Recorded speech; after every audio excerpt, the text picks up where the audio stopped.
What is going on, YouTube? This is Des the Mess. My pronouns are they, she, we are back in action. And when I say back in action, I mean we're preparing to work with others. The AA Big Book tells us after step 11, when we find a meditation routine, after however long it takes to get us there, the next action step is to start serving others. That can come in a variety of ways, from service at meetings to sponsorship. This is going to talk about sponsorship specifically. So, why don't we hop right on in and get started with Chapter 7, Working with Others.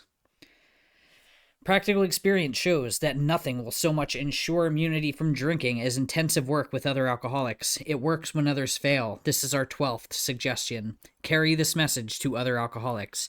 You can help when no one else can. You can secure their confidence when others fail. Remember, they are very ill. Life will take on new meaning. That is a promise. To watch people recover, to see them help others, to watch loneliness vanish, to see a fellowship grow up about you, to have a host of friends. This is an experience you must not miss. We know you will not want to miss it. Frequent contact with newcomers and with each other is the bright spot of our lives. Perhaps you are not acquainted with any drinkers who want to recover. You can easily find some by asking a few doctors, ministers, priests, or hospitals. They will be only too glad to assist you. Don't start out as an evangelist or reformer. Unfortunately, a lot of prejudice exists. Now, of course, we're thinking about the 30s, when AA meetings weren't very accessible. There weren't a whole lot of them, which is when this was originally written. Nowadays, there's an AA meeting in just about every town, every city, in every state or country. So you shouldn't have a problem finding other alcoholics to work with if you've gotten this far. You will be handicapped if you arouse it. I don't like that sentence. Ministers and doctors are competent, and you can learn much from them if you wish. But it happens that because of your own drinking experience, you can be uniquely useful to other alcoholics. So cooperate. Never criticize. To be helpful is our only aim. When you discover a prospect for Alcoholics Anonymous, find out all you can about him, or her, or them. If he does not want to stop drinking, don't waste time trying to persuade him. You may spoil a later opportunity. This advice is given for his family also. They should be patient, realizing they are dealing with a sick person. If there is any indication that he wants to stop, have a good talk with the person most interested in him, usually his wife, his partner, sometimes his parents. Get an idea of his behavior, his problems, his background, the seriousness of his condition, and his religious leanings. You need this information to put yourself in his place, to see how you would like him to approach you if the tables were turned. Sometimes it is wise to wait till he goes on a binge. The family may object to this, but unless he is in a dangerous physical condition, it is better to risk it. Don't deal with him when he is very drunk, unless he is ugly and the family needs your help. Wait for the end of the spree, or at least for a lucid interval. Then let his family or a friend ask him if he wants to quit for good, and if he would go to any extreme to do so. If he says yes, then his attention should be drawn to you as a person who is recovered. You should be described to him as one of a fellowship who, as part of their own recovery, try to help others, and who will be glad to talk to him if he cares to see you. If he does not want to see you, never force yourself upon him. Neither should the family hysterically plead with him to do anything, nor should they tell him much about you. They should wait for the end of his next drinking bout. You might place this book where he can see it in the interval. Here no specific rule can be given. The family must decide these things, but urge them not to be over-anxious, for that might spoil matters. Usually, the family should not try to tell your story. When possible, avoid meeting a man through his family. Approach through a doctor or an institution is a better bet. If your man needs hospitalization, he should have it, but not forcibly unless he is violent. Let the doctor, if he will, tell him he has something in the way of a solution. Now, of course, the point that they're trying to make here is if you have a friend whose brother or sister or whoever, a family member or a friend of a friend, has a drinking problem, doesn't necessarily know about AA, maybe isn't ready to go to rehab, or circumstances line up that they can't go to rehab, this is a good time to talk to them. Of course, I don't think a lot of people go to doctors and priests and go, "Do you have anyone in your congregation or a client of yours?" Especially with HIPAA laws, you can't go to a doctor and be like, "I'm looking for alcoholics to work with." If you work with the H&I, that's Hospitals and Institutions sect of Alcoholics Anonymous, then you can get into places like psych wards and jails and deal with people directly there. But by and large, what you're going to find out is going to an AA meeting is the quickest way to meet other people who have a drinking problem. If you are in, first of all, if you need AA, you're already there. If you're sponsored and gone through the steps, you're already connected. So it's really just a matter of you raising your hand at a meeting and saying, "I'm ready to sponsor." When your man is better, the doctor might suggest a visit from you. Though you have talked with the family, leave them out of the first discussion. Under these conditions, your prospect will see he is under no pressure. He will feel he can deal with you without being nagged by his family. Call on him while he is still jittery. He may be more receptive when depressed. I actually really like that advice because some people in desperation will be more receptive, right? Like they're depressed, they're anxious, they're like, "I don't know what I'm going to do." That's kind of the easiest approach for some people to convince them, like, "Oh, you're this depressed and you have all of this pressure going on in your life. Maybe it's time to stop drinking and maybe it's time to consider a 12-step program." See your man alone if possible. At first, engage in general conversation. After a while, turn the talk to some phase of drinking. Tell him enough about your drinking habits, symptoms, and experiences to encourage him to speak of himself. If he wishes to talk, let him do so. You will thus get a better idea of how you ought to proceed. If he is not communicative, give him a sketch of your drinking career up to the time you quit, but say nothing, for the moment, of how that was accomplished. If he is in a serious mood, dwell on the troubles liquor has caused you, being careful not to moralize or lecture. If his mood is light, tell him humorous stories of your escapades. Get him to tell some of his. When he sees you know all about the drinking game, commence to describe yourself as an alcoholic.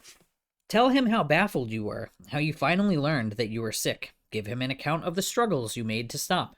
Show him the mental twist which leads to the first drink of a spree. We suggest you do this as we have done it in the chapter on alcoholism. If he is alcoholic, he will understand you at once. He will match your mental inconsistencies with some of his own. If you are satisfied that he is a real alcoholic, begin to dwell on the hopeless feature of the malady. Show him from your own experience how the queer mental condition surrounding that first drink prevents normal functioning of the willpower. Don't, at this stage, refer to this book unless he has seen it and wishes to discuss it. And be careful not to brand him as an alcoholic. Let him draw his own conclusion. If he sticks to the idea that he can still control his drinking, tell him that possibly he can, if he is not too alcoholic. But insist that if he is severely afflicted, there may be little chance he can recover by himself. I think, in some cases, that is excellent advice for someone who isn't in a condition where, like, the next time they drink or use drugs, they're likely to die in some way. That being said, I've personally never told someone, "Yeah, go out and try some controlled drinking," which they talk about. In an earlier chapter. The point, though, is that if someone is convinced, like, "I just want to quit for a while and go back to, normal drinking or normal, I'm going to smoke weed or whatever," saying, like, "Yeah, maybe, we'll see, like, if you think you can, I'm not going to stop you." Continue to speak of alcoholism as an illness, a fatal malady. Talk about the conditions of body and mind which accompany it. Keep his attention focused mainly on your personal experience. Explain that many are doomed who never realize their predicament. Doctors are rightly loath to tell alcoholic patients the whole story unless it will serve some good purpose. But you may talk to him about the hopelessness of alcoholism because you offer a solution. You will soon have your friend admitting he has many, if not all, of the traits of the alcoholic. If his own doctor is willing to tell him that he is alcoholic, so much the better. Even though your protege may not have entirely admitted his condition, he has become very curious to know how you got well. Let him ask you that question if you will. Tell him exactly what happened to you. Stress the spiritual feature freely. If the man be agnostic or atheist, make it emphatic that he does not have to agree with your conception of God. He can choose any conception he likes, provided it makes sense to him. The main thing is that he be willing to believe in a power greater than himself, and that he live by spiritual principles. With few exceptions, our members find that they have tapped an unsuspected inner resource, which they presently identify with their own conception of a power greater than themselves. That's what they're talking about. When dealing with such a person, you had better use everyday language to describe spiritual principles. There is no use arousing any prejudice he may have against certain theological terms and conceptions about which he may already be confused. Don't raise such issues, no matter what your own convictions are. Your prospect may belong to a religious denomination. His religious education and training may be far superior to yours. In that case, he's going to wonder how you can add anything to what he already knows. But he will be curious to learn why his own convictions have not worked and why yours seem to work so well. He may be an example of the truth that faith alone is insufficient. To be vital, faith must be accompanied by self-sacrifice and unselfish, constructive action. Let him see that you are not there to instruct him in religion. Admit that he probably knows more about it than you do, but call to his attention the fact that however deep his faith and knowledge, he could not have applied it, or he would not drink. Perhaps your story will help him see where he has failed to practice the very precepts he knows so well. We represent no particular faith or denomination. We are dealing only with general principles common to most denominations. Outline the program of action, explaining how you made a self-appraisal, how you straightened out your past, and why you are now endeavoring to be helpful to him. It is important for him to realize that your attempt to pass this on to him plays a vital part in your own recovery. Actually, he may be helping you more than you are helping him. Make it plain he is under no obligation to you, that you hope only that he will try to help other alcoholics when he escapes his own difficulties. Suggest how important it is that he place the welfare of other people ahead of his own. Make it clear that he is not under pressure, that he needn't see you again if he doesn't want to. You should not be offended if he wants to call it off, for he has helped you more than you have helped him. If your talk has been sane, quiet, and full of human understanding, you have perhaps made a friend. Maybe you have disturbed him about the question of alcoholism. This is all to the good. The more hopeless he feels, the better. He will be more likely to follow your suggestions. Your candidate may give reasons why he need not follow all of the program. He may rebel at the thought of a drastic house cleaning which requires discussion with other people. Do not contradict such views. Tell him you once felt as he does, but you doubt whether you would have made much progress had you not taken action. On your first visit, tell him about the Fellowship of Alcoholics Anonymous. If he shows interest, lend him your copy of this book. Unless your friend wants to talk further about himself, do not wear out your welcome. Give him a chance to think it over. If you do stay, let him steer the conversation in any direction he likes. Sometimes a new man is anxious to proceed at once, and you may be tempted to let him do so. This is sometimes a mistake. If he has trouble later, he is likely to say you rushed him. You will be most successful with alcoholics if you do not exhibit any passion for crusade or reform. Never talk down to an alcoholic from any moral or spiritual hilltop. Simply lay out the kit of spiritual tools for his inspection. Show him how they worked with you. Offer him friendship and fellowship. Tell him that if he wants to get well, you will do anything to help. If he is not interested in your solution, if he expects you to act only as a banker for his financial difficulties or a nurse for his sprees, you may have to drop him until he changes his mind. This he may do after he gets hurt some more. If he is sincerely interested and wants to see you again, ask him to read this book in the interval. After doing that, he must decide for himself whether he wants to go on.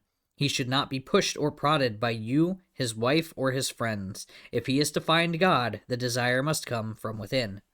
If he thinks he can do the job in some other way, or prefers some other spiritual approach, encourage him to follow his own conscience. We have no monopoly on God. We merely have an approach that worked with us. But point out that we alcoholics have much in common, and that you would like, in any case, to be friendly. Let it go at that. Do not be discouraged if your prospect does not respond at once. Search out another alcoholic and try again. You are sure to find someone desperate enough to accept with eagerness what you offer. We find it a waste of time to keep chasing a man who cannot or will not work with you. If you leave such a person alone, he may soon become convinced that he cannot recover by himself. To spend too much time on any one situation is to deny some other alcoholic an opportunity to live and be happy. One of our fellowship failed entirely with his first half dozen prospects. He often says that if he had continued to work on them, he might have deprived many others, who have since recovered, of their chance. Suppose now you are making your second visit to a man. He has read this volume and says he is prepared to go through with the 12 steps of the program of recovery. Having had the experience yourself, you can give him much practical advice. Let him know you are available if he wishes to make a decision and tell his story, but do not insist upon it if he prefers to consult someone else. Basically, if you're meeting with someone and you're like, I really want to be this guy's sponsor, and that guy's like, I really don't want you to be my sponsor, but you're really cool, then don't push it. He may be broke and homeless. If he is, you might try to help him about getting a job or give him a little financial assistance. I don't recommend that. As far as getting financial assistance, like, don't give people money. I would say, like, maybe buy someone food or coffee if you want to hang out with them every now and again. I think giving people money can be enabling. And that's my opinion. I could be wrong. I wouldn't give someone money. But you should not deprive your family or creditors of money they should have. Perhaps you will want to take the man into your home for a few days. But be sure you use discretion. Be certain he will be welcomed by your family and that he is not trying to impose upon you for money, connections, or shelter. Permit that and you only harm him. You will be making it possible for him to be insincere. You may be aiding in his destruction rather than his recovery. Bingo. That is why personally I will not invite someone in. I will not give them money. Never avoid these responsibilities, but be sure you are doing the right thing if you assume them. Helping others is the foundation stone of your recovery. A kindly act once in a while isn't enough. You have to act the Good Samaritan every day if need be. It may mean the loss of many nights' sleep, great interference with your pleasures, interruptions to your business. It may mean sharing your money and your home, counseling frantic wives and relatives, innumerable trips to police courts, sanitariums, hospitals, jails, and asylums. Your telephone may jangle at any time of the day or night. Your wife may sometimes say she is neglected. A drunk may smash the furniture in your home or burn a mattress. You may have to fight with him if he is violent.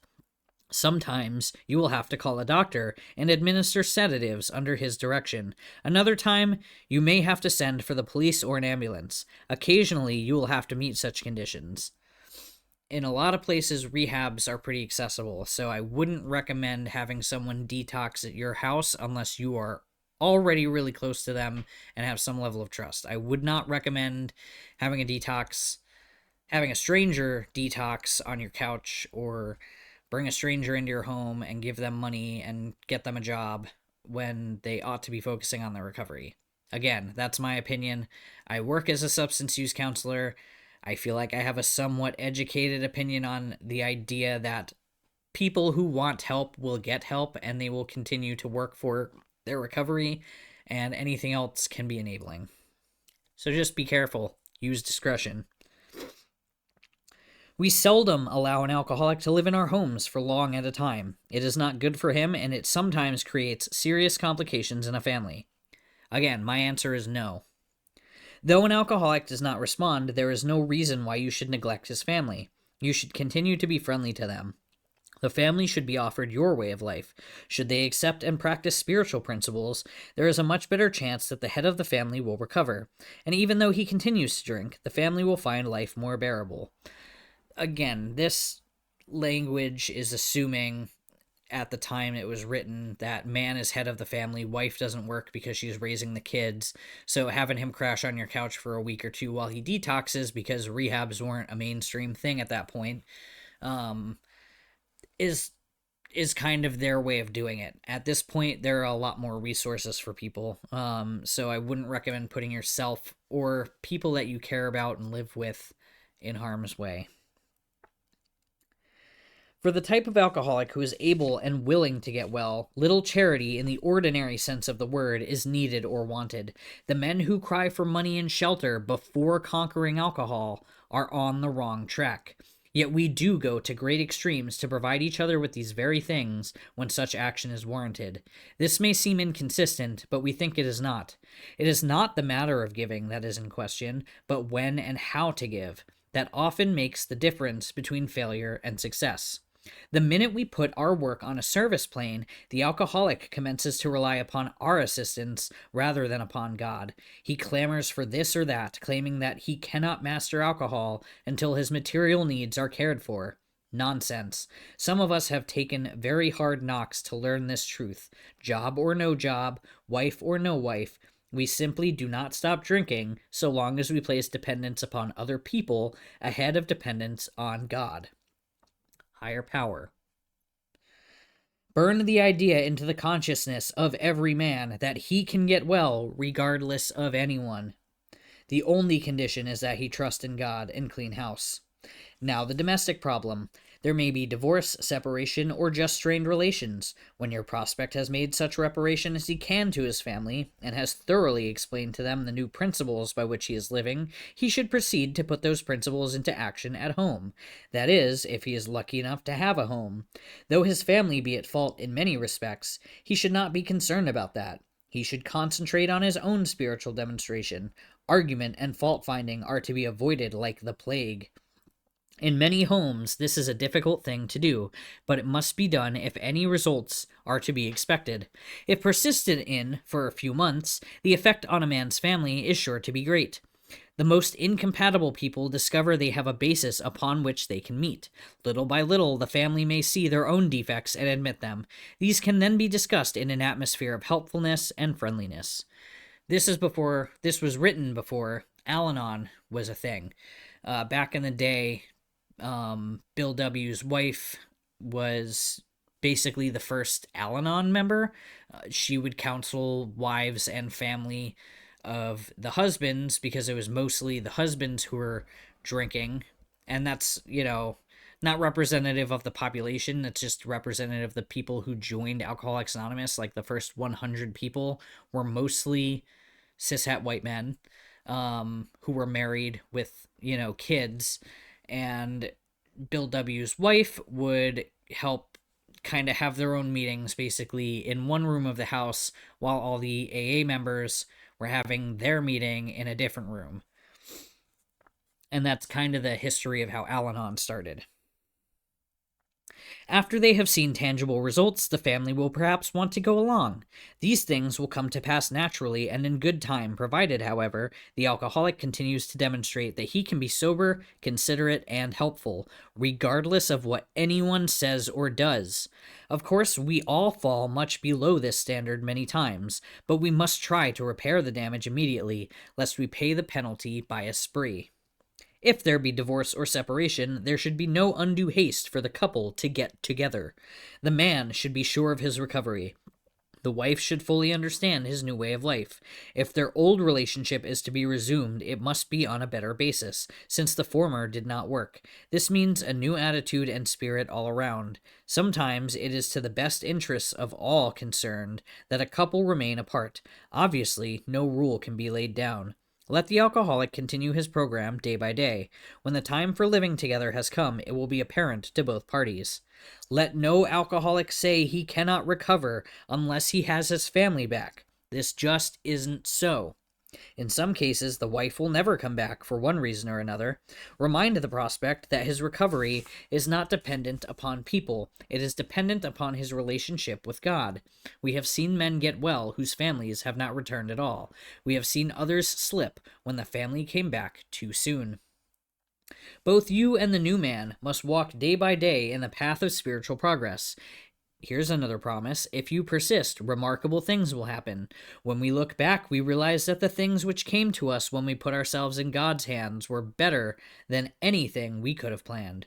Follow the dictates of a higher power, and you will presently live in a new and wonderful world, no matter what your present circumstances. Again, those are 3 promises, 12-step promises.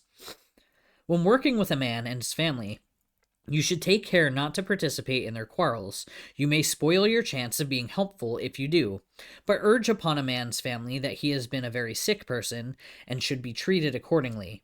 You should warn against arousing resentment or jealousy. You should point out that his defects of character are not going to disappear overnight. Show them that he has entered upon a period of growth. Ask them to remember, when they are impatient, the blessed fact of his sobriety. If you have been successful in solving your own domestic problems, tell the newcomer's family how that was accomplished. In this way, you can set them on the right track without becoming critical of them. The story of how you and your wife settled your difficulties is worth any amount of criticism. Here's another promise. Assuming we are spiritually fit, we can do all sorts of things alcoholics are not supposed to do. People have said we must not go where liquor is served. We must not have it in our homes. We must shun friends who drink. We must avoid moving pictures which show drinking scenes. We must not go into bars. Our friends must hide their bottles if we go to their houses. We mustn't think or be reminded about alcohol at all. Our experience shows that is not necessarily so. We meet these conditions every day. An alcoholic who cannot meet them still has an alcoholic mind. There is something the matter with his spiritual status. His only chance for sobriety would be some place like the Greenland ice cap, and even there, an Eskimo might turn up with a bottle of scotch and ruin everything. I want to point out that that word is actually a slur for Inuit people. So yeah, that's in this book. Ask any woman who has sent her husband to distant places on the theory he would escape the alcohol problem. In our belief, any scheme of combating alcoholism which proposes to shield the sick man from temptation is doomed to failure. Here's another promise. If the alcoholic tries to shield himself, he may succeed for a time, but he usually winds up with a bigger explosion than ever. We have tried these methods. These attempts to do the impossible have always failed. So our rule is not to avoid a place where there is drinking, if we have a legitimate reason for being there. That includes bars, nightclubs, dances, receptions, weddings, or even plain ordinary whoopee parties. To a person who has had experience with an alcoholic, this may seem like tempting providence, but it isn't. Here's an asterisk of my own. So recently I got out of an AA meeting, and one of the people who I attend with drove me home and was like, I'm thinking about getting a burger at this bar across the street from your house. It's a place that she frequents. And I was like, I could use some dinner too. So the two of us go in. She orders a burger and a soda. I order a burger and a non-alcoholic beer. And she was like, I find that very interesting. And I said, I was never really a bar person and never much of a beer drinker. I drank in isolation, and, typically when I drink alcohol, actual alcohol, the effect kicks in and I want the next one.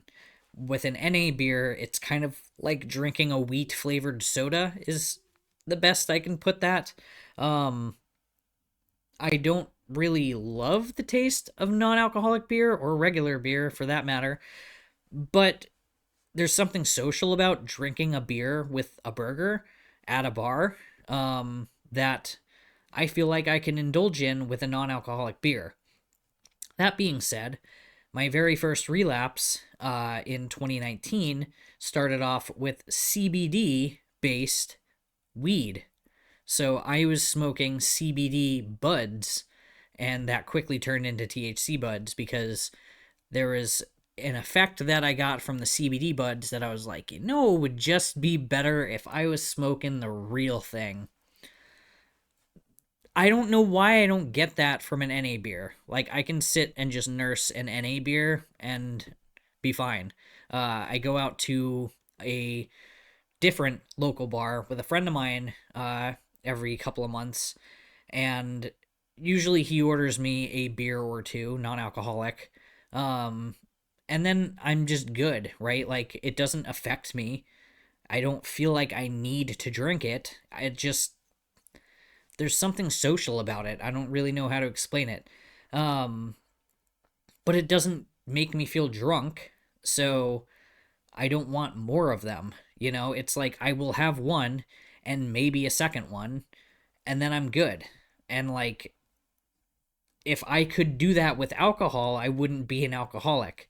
But I'm at a point in my life where I don't know if that's the case, and I don't care to find out, because research has shown me again and again, when I start drinking alcoholic beer, I want more of it from the second I have the first taste, because it turns on a switch in my brain. And that's, according to AA, the phenomenon of craving.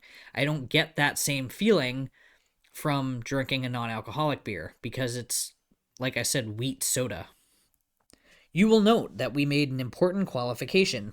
Therefore, ask yourself on each occasion, have I any good social, business, or personal reason for going to this place? Or am I expecting to steal a little vicarious pleasure from the atmosphere of such places? I think, based on what I just said, yeah, there's a little bit of vicariousness of like, I'm drinking a non-alcoholic beer around people who are mostly drinking real alcohol in a bar. But, that's a controversy that I don't feel like I need to engage in. AA avoids controversy, so AA itself would not have an opinion. Individual members of AA will have their own opinions on non-alcoholic beer or CBD or weed, even, just like there are people who are California sober who just smoke weed and don't drink. There's a lot of controversies that we can get into based around harm reduction and other stuff. I'm not going to sit here and go off on a tangent about it, but yeah, I think there is something slightly vicarious about the idea of me drinking a non-alcoholic beer at a bar with other people, some of whom are drinking alcohol, especially if it's like my friend that I go out with every so often, versus like when I was at this other bar across the street from me where me and another sober person are there, and I had a non-alcoholic beer, and she was like, that's interesting. Because my other friend who isn't sober but doesn't have a drinking problem will have a few drinks, and I will have a non-alcoholic beer, and it doesn't feel like an interference with my recovery. I don't really know how else to explain that. If you answer these questions satisfactorily, you need have no apprehension. Go or stay away, whichever seems best, but be sure you are on solid spiritual ground before you start, and that your motive in going is thoroughly good. I'm never going to go to a bar to just drink non-alcoholic beer and sit by myself, because for me, that would be a sign that something is wrong, because I'm using that as an escape. And if I'm going to go to a bar to drink a non-alcoholic beer, I'm only one or two away from like drinking a real one. So again, it's time and place and intention, and all of that stuff matters. So I'm really glad that they put that in the book. Do not think of what you will get out of the occasion. Think of what you can bring to it. But if you are shaky, you had better work with another alcoholic instead. I have an asterisk here. If you are shaky, you had better work with another alcoholic instead. Or go to a meeting, right? Go to a meeting, call somebody. Why sit with a long face in places where there is drinking, sighing about the good old days? If it is a happy occasion, try to increase the pleasure of those there. If a business occasion, go and attend to your business enthusiastically. If you are with a person who wants to eat in a bar, by all means go along. Let your friends know they are not to change their habits on your account. At a proper time and place, explain to all your friends why alcohol disagrees with you. If you do this thoroughly, few people will ask you to drink. While you are drinking, you are withdrawing from life little by little. Now you are getting back into the social life of this world. Don't start to withdraw again just because your friends drink liquor. Your job, and I have a second asterisk here, your job, or purpose, now is to be at the place where you may be of maximum helpfulness to others, so never hesitate to go anywhere if you can be helpful. You should not hesitate to visit the most sordid spot on earth on such an errand. Here's another promise. Keep on the firing line of life with these motives, and God will keep you unharmed. Many of us keep liquor in our homes. We often need it to carry green recruits through a severe hangover. Some of us still serve it to our friends, provided they are not alcoholic. But some of us think we should not serve liquor to anyone. We never argue this question. We feel that each family, in the light of their own circumstances, ought to decide for themselves. I have a third asterisk here. We are careful never to show intolerance or hatred of drinking as an institution. Live and let live. Experience shows that such an attitude is not helpful to anyone. Every new alcoholic looks for the spirit among us and is immensely relieved when he finds we are not witch burners. A spirit of intolerance might repel alcoholics whose lives could have been saved had it not been for such stupidity or ignorance. That might be a better word. We would not even do the cause of temperate drinking any good, for not one drinker in 1,000 likes to be told anything about alcohol by one who hates it. Someday we hope that Alcoholics Anonymous will help the public to a better realization of the gravity of the alcoholic problem, but we shall be of little use if our attitude is one of bitterness or hostility. Drinkers will not stand for it. After all, our problems were of our own making. Bottles were only a symbol. Besides, we have stopped fighting anybody or anything. We have to. Couple side notes I have here. At the end, we have to be of maximum service to our higher power and others. Also, something someone told me when I was in rehab in 2018, SPONSOR stands for Sober Person Offering Newcomers Suggestions of Recovery. And I love that. So, yeah, that's all about sponsorship and service and how we can help another alcoholic. We're not trying to convince anyone, right? Like, I'm never going to bust down someone's door and be like, you're an alcoholic and you need to do this and you need to do that. I mean, I've tried it. I had an intervention with someone about a month ago, someone I really care about, and it was like, hey, we think you have a drinking problem and maybe, like, we don't really want you in our life if this is the way that it's going to be. And from what I heard, that person started going to meetings. So we'll see if they stay sober and they keep up with it. But ultimately, I'm not God. I'm not going to keep anybody sober. I also don't want that responsibility.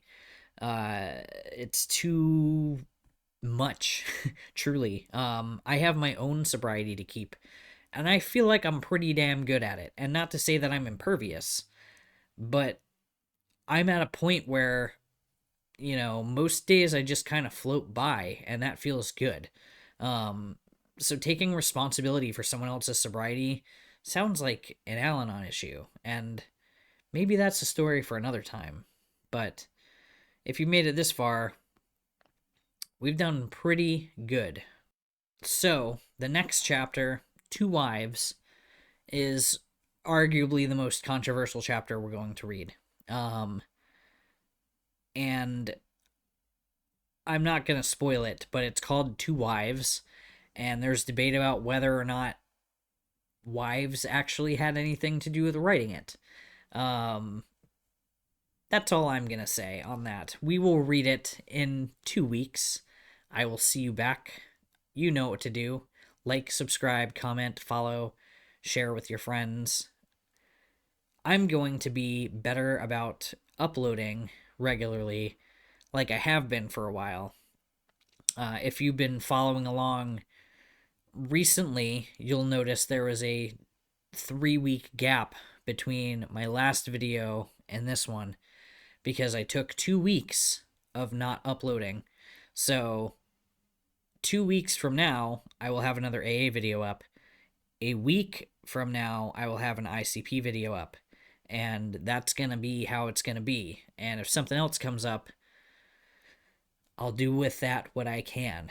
I'm not holding myself too high of a standard. I'm also not going to beat myself up about it. I just keep on moving. So if you're looking forward to my videos, I'm glad that you're here. And I just want you to keep coming back. And if you're in AA, I want you to stay here or somewhere, whatever recovery works for you. This has been Des the Mess. My pronouns are still they, she. We're going to talk about Two Wives the next time you see my face. So that's all I got. Take care. Now, I get what they're saying here. Let me just throw my mouse.